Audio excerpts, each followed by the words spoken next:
Welcome to Your Daily Dose, a devotion ministry of the Faith Baptist Church of Franklin and Middletown, Ohio. Thanks for joining us each weekday as we share God's Word with you. It's your daily prescription for all that ails you. And now, Your Daily Dose. Good morning, everyone. Welcome to another late night edition of Your Daily Dose. Bob Nolan with you here. I say late night because there was a camera snafu with the Daily Dose that was recorded for today. It's what happens when you send the pastor to do the work of the media team. But in any case, it wasn't usable. I tried to splice it together, but it didn't make a whole lot of sense. So here we go. You get me pinch hitting at about 3 o'clock in the morning, but it's okay. And I'm not going to do anything different. We're going to start, just as always, with a great story about our wonderful youth pastor, Brother Doug, during his younger years. One Sunday morning, the pastor of the church noticed that little Doug was staring up at the large plaque that hung in the foyer of the church. The plaque was covered with names and small American flags mounted on both sides of it. The 7-year-old Doug had been staring at the plaque for some time, so the pastor walked up and stood beside him and said, very quietly, "Good morning, Doug." And Doug, without moving his head or looking at the pastor, replied, "Well, good morning, Pastor," but was just staring at that plaque.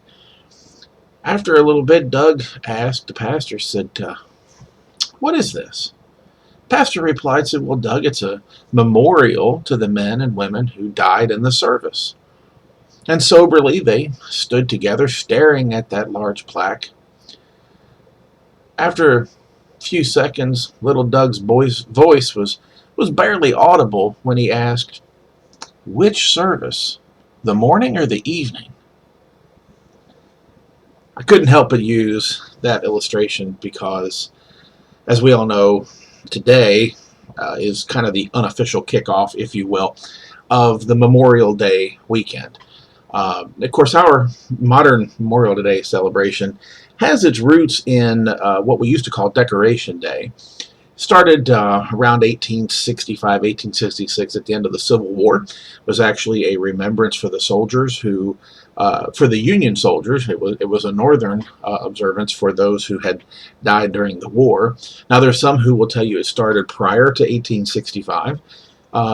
It may have. There are some similar type observances before 1865, but they were really local in their nature. It wasn't really a national thing. In fact, in 1966, it took about 100 years, the government declared Waterloo, New York, and I thought that was an interesting place, but they chose Waterloo as the birthplace of Memorial Day, and I never knew why, and I did some looking on that. It's because they were the first city known to actually close all of its businesses, and they did this starting in 1866, I believe. They closed all the businesses, had a community-wide event where they decorated the graves of soldiers with flowers and flags. Then, of course, in the early 20th century, it was codified to be May 30th as Memorial Day. In 1971, our government did what it always did. It kind of self-served, and it moved it to the last Monday in May because they were trying to create a 3-day weekend for federal employees. And, of course, nowadays, unfortunately, that's probably the biggest draw to Memorial Day in our culture. And that's pretty sad, if you ask me. But the real true meaning of Memorial Day is to remember. It's to remember those brave men and women who fought and gave the ultimate sacrifice for their country. By the way, even the ancient Greeks and Romans were known for the same practice. Now, it wasn't an official day, but the practice was very common in their cultures as well. In our country, we set aside this day to remember the fallen, and it got me to thinking about remembrance, and specifically remembrance as a Christian. And it led me to Psalm 105, a psalm of David. David wrote, "Oh, give thanks unto the Lord. Call upon his name. Make known his deeds among the people. Sing unto him, sing psalms unto him. Talk ye of all his wondrous works. Glory ye in his holy name. Let the heart of them rejoice that seek the Lord. Seek the Lord and his strength. Seek his face forevermore. And then the key verse here is verse 5. Remember his marvelous works that he hath done, his wonders, and the judgments of his mouth. As we look towards remembrance this Memorial Day, here's three things that I see in verse 5 that I want to share with you. The first thing is that we are to remember his promise. The psalmist says, remember his marvelous works. At the time that David wrote this, David knew Abraham had seen all the judgments passed down, especially like upon Sodom. He knew of the promise made to Abraham and Sarah, obviously. He knew Jacob had seen his mighty works during the famine. We could go on for hours here listing all of the mighty works of God. But we have much to remember as a Christian as well. Not only do we have all that I just mentioned, but now we have the completed work of Jesus Christ on the cross, his substitutionary atonement, that provides us such wonderful salvation. That's our promise, and we are to remember it. Remember his marvelous works. Then I find that we are to remember his plan. David writes here that we are to remember his wonders. Sometimes I think we, as Christians, we are human.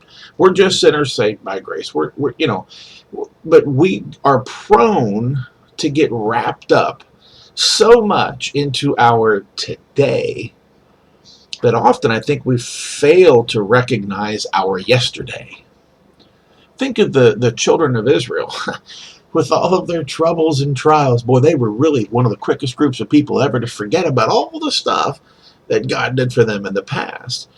It seems that in many ways, we forget to remember his plan. It's not only what we see coming, it's not only what we are experiencing today that we fail in remembrance of his plan. See, his plan, his wonders, aren't just our future. Now, you might say, Bob, I don't think you're articulating this point very well, and I kind of realize that I'm not. So I'm going to use the words of Spurgeon, because he said it far better than I ever can. He said, shame upon us that we should let slip what it would seem impossible to forget. We have to remember his plan, and then we also have to remember his power.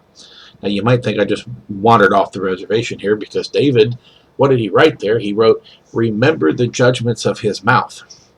But what I see here is David telling us that God's judgment is the greatest show of his power, the greatest show of his might that we have. Because you see, God only has to speak, and his enemies are severely afflicted. Okay, he can be severely punished, even taken out. God, in his sovereignty, somebody the other day asked me, said, why do you harp on God's sovereignty all the time? Because I think we don't truly grasp it. I don't think we truly understand that God, in his sovereignty, has the true power to do anything. He can smite an entire people. He can flood and destroy the entire earth with just the sound of his voice. He can banish a fallen angel to the eternal lake of fire. I really think that last phrase isn't so much an instruction as it is an admonition to us. Now, that being said, we as Christians are not to have a spirit of fear. Paul made that very clear in his writings to Timothy. But you know what? We are to have a bit of a healthy fear of a truly sovereign God whose power is unlimited. You see, we have to remember his power. We're beginning today. Today's sort of the unofficial start, if you will, of that long weekend.